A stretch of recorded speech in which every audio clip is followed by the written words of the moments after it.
Mesdames, Messieurs, peuple congolais, être citoyen, c'est d'être informé. Et pourquoi? Parce que l'ignorance est la pire des souffrances. Le savoir et la connaissance vous libèrent.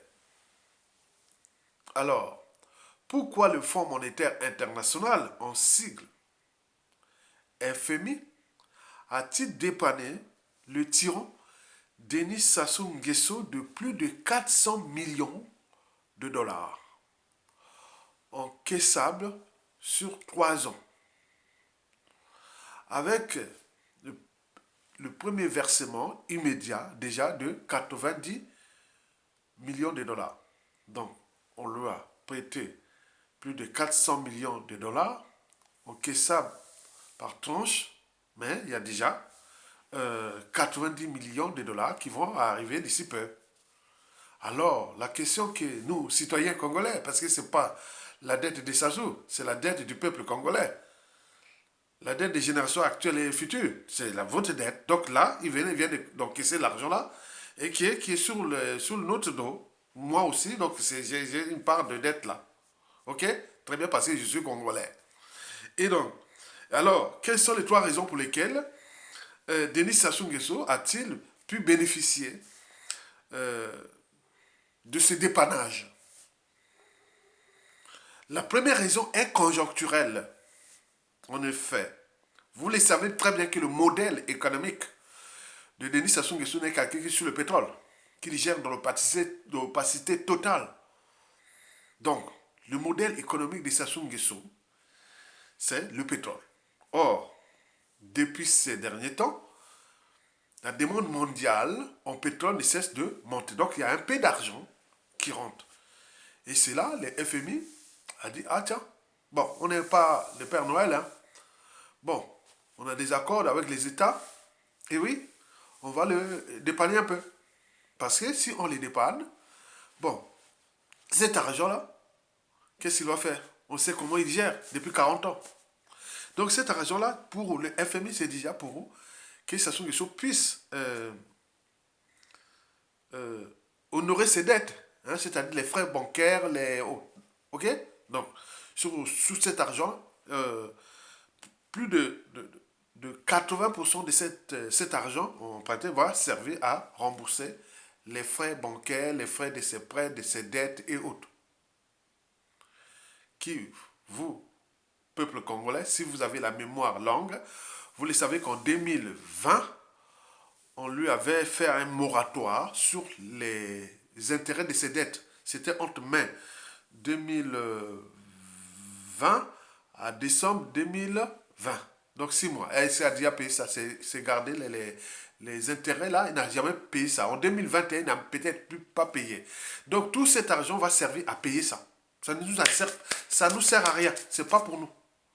Et les 20% restants, bon, bah, il va répartir ça euh, entre ceux qui savent faire, ceux qui vont me prendre la pause, la corruption, plein de trucs, ils vont faire ça, ça ne sert à rien de fêter, hein, pour ceux qui pensent que les salaires vont passer. Non, non, non, non, non. Sassou a géré historiquement des budgets de plus de 4 milliards de dollars chaque année. Maintenant, avec 90 millions de dollars, qu'est-ce que c'est? Il n'y a rien. Déjà, le budget de la fonction publique, autour de 50 à 60 millions de dollars mensuels. Sans oublier les retraités et autres. Et tous ces problèmes, donc ça ne sert à rien. Déjà, un pays euh, qui est surendetté à plus de 130% du produit intérieur brut, ben, on pourrait donner l'argent à ces pays-là, c'est l'enfoncer. Ça ne veut rien dire. Donc, on est en train de nous enfoncer. Donc la dette, un jour, il faudra payer la continuité de l'État. Donc Sassou Nguesso et Colino Makosso et Ondeli, donc ils viennent de nous enfoncer encore là. En termes de responsabilité, ne restez pas sur les appartenances. Vili, et que les Vili, voilà ce que vous faites là, les gars de la cuvette ouest ou autre, on peut... Non, non, non. C'est les responsabilités administratives politiques. Donc ça, au moment venu, quand il sera encore en vie, s'il tombe, c'est eux qui portent la lourde responsabilité de ce qui vient de se passer. Et donc, il faut retenir que cet argent ne va servir à rien pour nous. C'est pour eux. Donc, on donne l'argent à Sassou Nguesso pour aller payer ce qu'il a. Voilà. Une partie va garder pour lui. Non, il n'y a rien. Il n'y a rien. Vous n'avez rien. OK? Vous devez en tenir compte de ça. Donc là, Sassou Nguesso, depuis 40 ans, a enfoncé un pays qu'il a surendetté pour rien, ruiné, détruit, fracassé. Maintenant, avec 400 millions de dollars, quoi que le Congo sera pays émergent en 2025, comme l'avait dit, jamais. Donc nous enfonçons. Donc, le prêt FMI, pour nous, peuple congolais, est un non-événement. Et en plus, on laisse avec des dettes. Et c'est injuste. Mesdames, Messieurs, peuple congolais. La deuxième raison pour laquelle le FMI a dépanné les tyrans Sassou Nguesso est politique. Vous savez que là où il y a des affaires, il y a toujours la politique. OK? Mais là, il faut savoir que la nature aurait du vide. Qui ne risque rien n'a rien. Et toi, le ciel t'aidera. Je reprends. La nature aurait du vide. Qui ne risque rien n'a rien. Et toi, le ciel t'aidera. Sur ce point, le Fonds monétaire international a dû le constater que depuis 2016, essaie un peu de nous donner un coup de main pour que les situations sociales soient dans la merde. Mais le peuple ne s'est pas soulevé. On en a vu partout des révolutions en Afrique de l'Ouest, au Mali, au Burkina Faso, au Soudan. Et pas partout. Mais là, le peuple est là. C'est comme si c'est un peuple qui a tout abandonné, tout renoncé, incapable de chasser le tyran. Parce que la situation sociale est telle que il est en train de fabriquer une poudrière. En plus, il va laisser des dettes. Mais le peuple là, on entend que la haine, la division, l'appartenance nord-sud, donc nord-sud, est-ouest. Et donc là, ils ont constaté ça, que non. On ne peut pas aider les gens qui ne peuvent pas se libérer. Un peuple se libère. Au niveau civil, politique et militaire, il aurait pu prendre les responsabilités d'IA civil.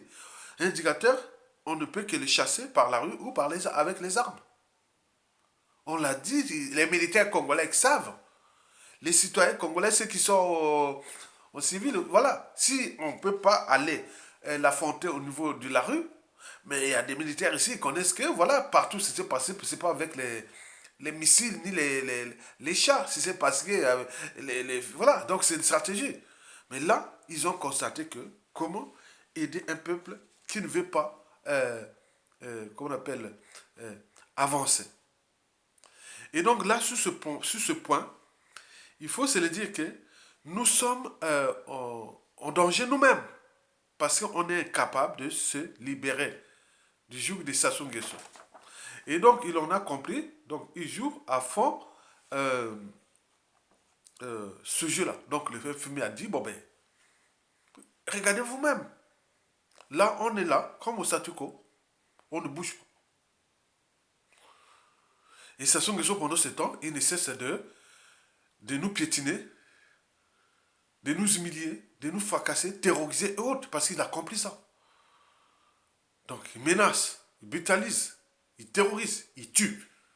Tout ce qui est de digne fils dans ce pays. Et donc, à ce rythme-là, le FMI, dans 3 ans, va encore venir lui donner un peu d'argent encore. Donc, c'est sans fin. Mesdames, Messieurs, peuple congolais. Un peuple se libère, mais là, rien. C'est la raison politique de ce dépannage. Mesdames, Messieurs, peuple congolais. La troisième et dernière raison pour laquelle le FMI a dépanné le dictateur Sassou Nguesso est géostratégique. Géostratégique. Souvenez-vous, la semaine dernière, au Parlement européen, à Strasbourg, en France, le président français, Emmanuel Macron, qui est actuellement le patron de la France-Afrique, parce que c'est le président en exercice qui est le président de la France-Afrique. Et lors de son allocution, qu'est-ce qu'il a dit à la tribune du Parlement européen? Qu'est-ce qu'il avait dit? Il a dit, l'avenir de l'Europe est dans le golfe de Guinée. Le golfe de Guinée, c'est quel pays? Ça prend le Nigeria, le Cameroun, le Tchad, la Sao Tomé-Principe, la Guinée équatoriale, le Gabon, le Congo-Brazzaville, l'Angola, la RDC, République démocratique du Congo, le Burundi et le Rwanda. N'oublions pas, là, le Centrafrique. C'est là que l'avenir de l'Europe se joue. Parce que ce qui se chamboule en Europe, en Afrique de l'Ouest, là, ah non, non, non, c'est chaud. Là-bas, ils ont une autre génétique. Ils sont aguerris. Ils ont commencé à s'affronter contre les Arabes pendant les invasions arabes. Après, arrivé les Occidentaux. Maintenant, là, les terroristes, donc ils sont aguerris. Mais or, en Afrique centrale, c'est du pain béni. Le golfe de Guinée, c'est du caviar. C'est du pain béni. Donc, quand il dit l'avenir de l'Europe est en Afrique, mais quelque part, dans le golfe de Guinée, quelque part, Emmanuel Macron pensait déjà au maintien de ses pions en Afrique centrale, dans Sassou Nguesso. Donc on est là au cœur de jeux géostratégiques et qui va certainement aider l'Europe et l'Occident, sachant que le FMI est le cheval des Troie de l'Occident, cheval des Troie financier de l'Occident. Donc on va aider un pion qui est là parce que si l'avenir de l'Europe ou de l'Occident, l'Europe est dans le golfe de Guinée, nous avions un pion qui s'appelle Sassou Nguesso. Aujourd'hui, si on en perd Sassou Nguesso au Congo-Brazzaville, on va avoir des soucis. Donc il faut aller l'aider. D'autant plus que cette population était capable de se défendre. Les militaires là-bas sont devenus comme de l'armée du salut. Donc c'est bon. Avec la terre haute, donc on peut maintenir ce pays-là dans le quart monde. Et en exploitant l'air matière première, en eau terrain mondial et autres. Donc c'est ce qui se dessine. Donc l'enjeu géostratégique est là. Parce que ça vous rappelle quoi? La conférence de Berlin de 1884 à 1885, le partage de l'Afrique. Mais là, le discours de Macron, c'est la photocopie du discours de tout ce qui était parti là, la conférence de Berlin, de partage de l'Afrique. Donc là, on va partager le golfe de Guinée. Le golfe de Guinée, c'est un autre pays. Et il y a un pion qui est là, Sassou Nguesso, donc on vient l'aider. Et donc, si nous ne rendons pas compte du danger, et qui, déjà en 2016, Michel Sapin, alors ministre de l'économie et des finances, qui était venu voir ou menacer ses homologues de la CEMAC, Communauté économique et monétaire d'Afrique centrale, donc la succursale de la Banque de France, du fonds CFA. Il avait dit, si vous quittez le fonds CFA, vous aurez du terrorisme. On en a vu au terrorisme en Afrique de l'Ouest. On dit que là-bas, c'est d'abord issu de la chute l'assassinat de Kadhafi. Après, tous les djihadistes là sont venus dans tous les Sahel. Bon, ils sont venus s'aimer le bazar là-bas pour que derrière les sociétés occidentales exploitent les minéraux, les terres rares et autres. Maintenant, les gens de l'Afrique de l'Ouest ont très bien compris. Donc, il y a une bataille géostratégique qui se passe là entre ce pays qui veut tourner vers la Russie. Hein? Pourquoi la Russie? Parce que la Russie se dit que vous l'Occident, vous m'emmerdez autour de mes frontières, mais je veux vous emmerder en Afrique. Et ce qui se passe, et l'Afrique de l'Ouest l'a bien compris. Donc ils sont en train de jouer là, ce jeu-là, qui va être bénéfique pour cette partie. Mais vous savez qu'on cherche là où il y a on va toujours là où il y a le faible. Le faible aujourd'hui, c'est l'Afrique centrale, chez nous. D'où l'allocution d'Emmanuel Macron, comme à la conférence de Berlin, il dit l'avenir de l'Europe est en Afrique centrale et dans le golfe de Guinée. Et donc, il faut maintenir par conséquent Denis Sassou Nguesso et autres. Donc, on venait l'aider pour ça. Et donc, ça va durer comme ça. C'est tout de passe-passe. Et si vous ne prenez pas conscience aujourd'hui aller vers la convergence des luttes. Il n'y a plus de nord, sud, est, ouest. Non. Parce que demain, vous là, avec vos haines, vos divisions là, on va maintenir Sassou Nguesso. Au cas où il chute, nous courons les risques de choper du terrorisme. Ça, c'est pas déjà au Cameroun. Hein. Ça va descendre au Gabon, au Congo-Brazzaville. Il n'y aura que ça. Tous ces golfs de Guinée, il n'y aura que du terrorisme, comme on le fait au Sahel. Hein. Puisque le Sahel s'est libéré, il n'y aura plus de marge de manœuvre là-bas. Et ils vont venir où? Vers chez nous. Or, chez nous, c'est du pain béni, c'est du caviar, des tribus, des problèmes de division, des haines et autres. Donc, vous imaginez du danger. Retenez bien, la chute de Sassou Nguesso, là, au moment où nous sommes là, il nous tue. Pour l'instant, il tue de manière sélective. Mais là, au cas où il part si on n'y prend pas conscience, ils vont nous apporter des terroristes au Congo, là. Ça va chauffer partout, partout. On voit, il y a un groupe terroriste dans le Mayom, il y a un groupe de terroristes dans le massif du Chahut, il y a un groupe de terroristes dans la forêt de la Cuvette Ouest, dans la Likwala, dans la Songa, il y a un groupe, on a vu là dans les plateaux autour de terroristes. Ça va être Christian. Ils ont déjà préparé, ils sont en avance pour maintenir les gardes à manger en matière première. Donc, ils ont trouvé toutes les stratégies. Donc, on le sait bien comment fonctionne leur stratégie. C'est-à-dire, ils viennent, ils savent bien que leurs intérêts sont en danger. Qu'est-ce qu'ils font? Avant tout, on plaçait des pions. Maintenant, ça ne sert plus à rien. Qu'est-ce qu'on fait? On vient créer le chaos. Le chaos, c'est avec les terroristes. Donc, on emporte les djihadistes et on est ça. Donc, au moment où vous êtes dans le chaos, et ils exploitent les matières premières. Et nous, à l'échelle du Congo, qu'est-ce qu'on va encore en parler? Quand il y aura des djihadistes par-ci, par-là, vous n'allez pas en parler du nord au sud, de l'est divisé. Puisque ça tue au nord, ça tue à l'est. Ce n'est pas des gens des Congolais. Ils sont venus hier parce qu'ils ont été importés, parce qu'ils savent bien que vous n'êtes pas organisé, vous n'êtes pas structuré, vous aimez pas. Vous êtes là, voilà. Donc, ils vont installer ça. Donc, le futur, c'est tout justement le passé et le présent qu'on ignore. Et je vous dis toujours que les visionnaires seront toujours en avance de leur époque. Ce que je vous dis là, préparez-vous individuellement et collectivement à vivre le chaos après la chute de Sassou.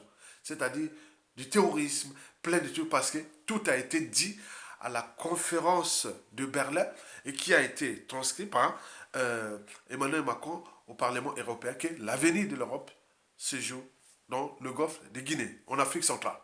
Donc, vous imaginez ce qui va arriver chez nous, déjà au Congo. Vous avez compris? Très bien. Donc, ils vont partager ce gâteau-là d'Afrique centrale entre eux. Hein. L'Allemagne prend ça, la Belgique prend ça, et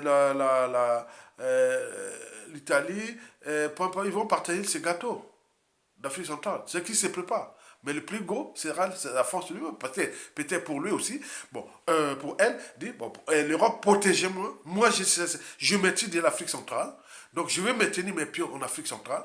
Mais l'Europe, dès qu'il y a un pays qui est récalcitrant, voilà, nous, on se fédère, on s'unit et on vient mettre des blocus contre ce pays-là et autres. Ce qui va arriver. Demain, nous allons avoir des blocus à l'échelle de l'Union africaine et notamment à l'Afrique centrale. Hein.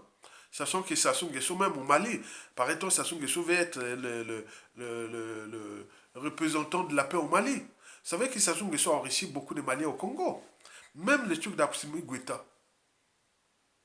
Même si on dit Assimi Goïta, oui, mais les Maliens sont même, voilà, donc il y a beaucoup de Maliens qui sont enrichis au Congo, chez nous. Mais même, et Sassou était l'un voilà, ce qui les a protégés. Donc maintenant, il faut se méfier que là où il y a Assimi Goïta, il y a aussi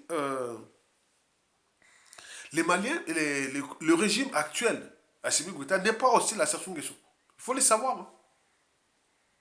Parce qu'il y a des Maliens qui sont enrichis. Et il y a beaucoup de financements là qui se passent derrière. Même pour les accords, les sanctions contre les sanctions de la CEDEAO contre le Mali. Sassou Nguesso a voté contre à l'Union européenne. Dans l'Union africaine, Sassou Nguesso a voté contre les mesures contre le Mali. Pourquoi? Parce qu'il y a beaucoup de Maliens. Bon, non, je ne fais pas l'ostracisme aux Maliens qui sont installés chez nous. Ils se sont enrichis, ils ont fait leur affaire, bon, tant pis. Il n'y a pas de problème, ils sont sur leur propre continent. Mais il faut en tenir compte que si vous ne comprenez pas comment fonctionnent ces choses-là, il faut faire attention. Sassou Nguesso a voté dans l'Union africaine contre la décision de la CEDEAO. C'est le paradoxe. Et Sassou Nguesso est au cœur du pouvoir de la transition du Mali, où il finance. Donc, le paradoxe. Ça fait, ça vous prépare à quoi? Que ça soit encore là pour longtemps. Et le pays détruit, tout le monde détruit. Donc, faites attention. Allons vers la convergence des luttes. Nous sommes en danger. Sassou va rester là encore pour longtemps. Si on ne fait pas attention. Mais le pays sera détruit, il n'y a rien. Parce qu'il va vivre que des aides, des dons et des dettes. Il n'y a que ça. Donc, on va forcément détruire le pays. Qu'il y ait des dettes, des dons et des aides. Un pays ne peut pas vivre que ça, que de ça. Mais en attendant, on coupe nos ressources naturelles, les forêts, on vend les terres, on vend c'est ça. Donc c'est ça qui est là. Au lieu de se structurer au niveau tout le monde, civil, militaire, voilà, prenons notre responsabilité de le mettre hors de nuit. Même si on peut revenir vers la France, même si on peut aller vers l'Occident américain, ou même les... Donc tout est géostratégique. Donc on trouve avec les gens qui vont être là pour dire, ah tiens, bon ben, la France, bon, qu'est-ce qu'on a fait, pourquoi, quelle connerie, ou dire l'Occident, ou aller vers la... Donc tout est possible. Mais c'est à nous de prendre notre responsabilité. Si on ne prend pas notre responsabilité de peuple, c'est fini. Ça soit encore là. 2022, il sera encore là. Mais le pays sera complètement détruit. Et beaucoup de gens vont encore mourir là. Même les prisonniers politiques là. Tout le monde va mourir. Parce qu'ils ont des cycles qui sont déjà préparés. Regardez bien tout ce qui était arrivé après le coup d'État. Hein, qui avait 40, 50 ans. 25 ans après, ils ont combien? 70 ans, 75 ans, voilà, ils sont sortis. Maintenant, il reste la génération des 50, 60, ceux qui sont encore les plus actifs, les plus patriotes et autres, dont la résistance est haute. Mais cette génération est en train d'arriver vers 70 ans, 80 ans. Donc c'est fini aussi. Ils vont se retrouver avec une génération de gens sans repère, ni quoi que ce soit, facile à manipuler. C'est ce qui se prépare. Si vous ne prenez pas conscience, et vous devenez des étrangers dans votre propre pays. Et c'est bien comme ça. Et c'est injuste. C'est honteux.